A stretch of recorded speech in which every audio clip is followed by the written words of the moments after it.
Hi students, வணக்கம். இப்போ என்ன பார்க்க போகிறோம்? இயல் 3 எடுத்துக்காட்டு 3.39 என்ன கொடுத்துருக்காங்க? x³ + 13x² + 32x + 30 நேரிய காரணிகளாக காரணிப்படுத்த சொல்கிறாங்க. x³ + 13x² + 32x + 20. முதல்ல அனைத்து கெழுக்களின் கூடுதல் கூட்டி பார்ப்போம். அனைத்து உறுப்புகளின்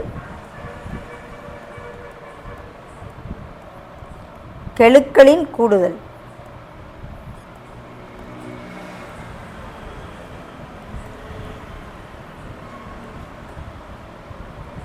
ஒன்று + 13 + 32 + 20 = 2 5 6 5 1 6 66. இது என்னவா இருக்குது? நாட் ஈக்குவல் டு 0வா இருக்குது. 0ன்னு வரணும், வந்தால் தான் x-1 ஒரு காரணி. ஸோ x-1 ஒரு காரணி அல்ல.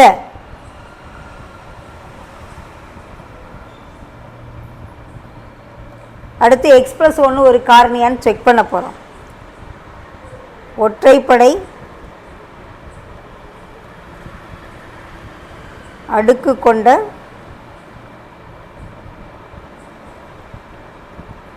உறுப்புகளின் கெழுக்களின் கூடுதல்.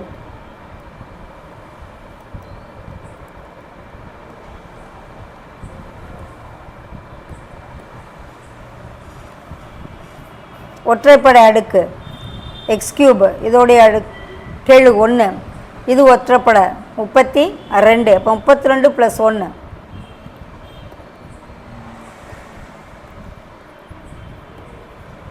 அடுத்து இரட்டைப்படை அடுக்கு கொண்ட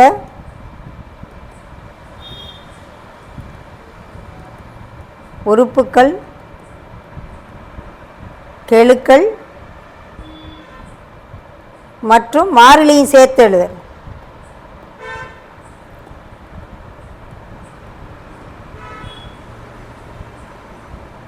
கூடுதல். இரட்டைப்படை எது? x². மாறிலி எவ்வளவு? 20. ஸோ 13 + 20 33 வருதா? ரெண்டும் சமமாக இருக்கா?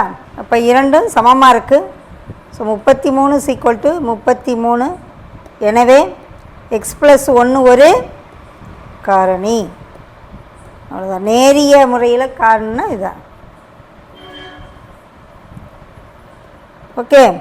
x³ + 13x² + 32x + 20 நேரிய காரணிகளாக காரணிப்படுத்திக்கணும். ஒரு காரணி இப்போ கண்டுபிடிச்சிருக்கோம்.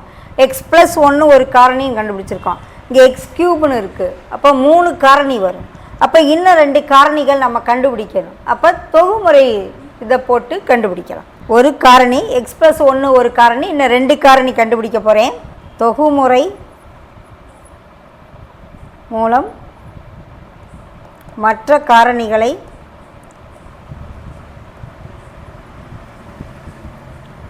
காணலாம். ஓகே. 1 13 32 20 செய்வோமா? தொகுமுறை போகணும். 0 போட்டுக்கணும். ஆட் பண்ணால் 1. அப்போ இங்கே 0 வரணும். காரணிப்படுத்துக்கணும். இந்த இடம் 0 வரணும்னா வேறு என்ன நம்பர்னு செக் பண்ணி நம்மளாக பார்ப்போம். 2 போடுவோம். 1 2 2 ஆட் பண்ணால் 15 30. அப்போ 0 வர்றதுக்கு வாய்ப்பில்லை. ஸோ இங்கே எனக்குள்ளே -2 போடுறேன். 1 -2 ஆட் பண்ணால் என்ன வரும்? 11. 11 2ஆல் பெருக்குனா -22. ஓகே. செக் பண்ணணும் நம்மளாது. +10 இதை பெருக்கணும்னா -20 0 வரும்.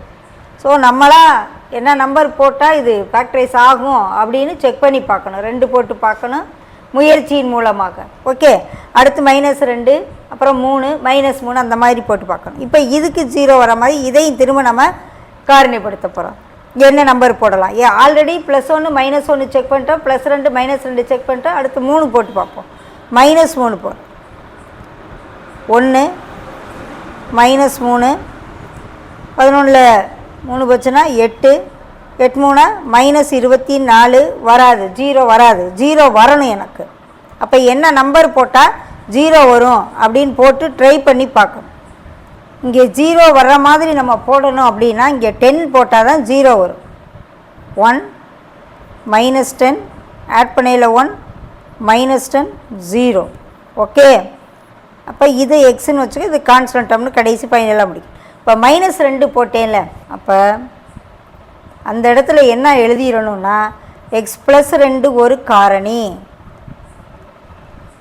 ஓகே, இங்கே -10 போட்டேன்னா டக்குன்னு இந்த இடத்துல x + 10 ஒரு காரணி. ஏன்னா நான் அதனுடைய பூஜ்ஜியங்களை எழுதணும், அதுதான் முக்கியம். ப்ளஸ் -2 போட்டால் 0 ஆகும், -10 போட்டால் 0 ஆகும். அப்போ தான் அது காரணின்னு எழுதும். ஆல்ரெடி நம்ம எங்கே ஒரு காரணி கண்டுபிடிச்சிருக்கோம், x + 1 ஒரு காரணின்னு கண்டுபிடிச்சிருக்கோம். x + 1 ஒரு காரணி, இப்போ ஒரு 2 காரணி கண்டுபிடிச்சிருக்கோம். ஸோ கணக்கை எழுதணும். இப்போ x³ + 13x² + 32x + 20 காரணிகளாக விரித்து எழுதுகிறோம்னா x + 1 ஒரு காரணி, x + 2 ஒரு காரணி, x + 10 ஒரு காரணி. 0 வர வரைக்கும் நீ ட்ரை பண்ணி பார்க்கணும் நம்பரு. இந்த 3 இந்த முறைப்படி தொகுமுறைப்படி நம்ம காரணிப்படுத்தி எழுதி. ஓகே.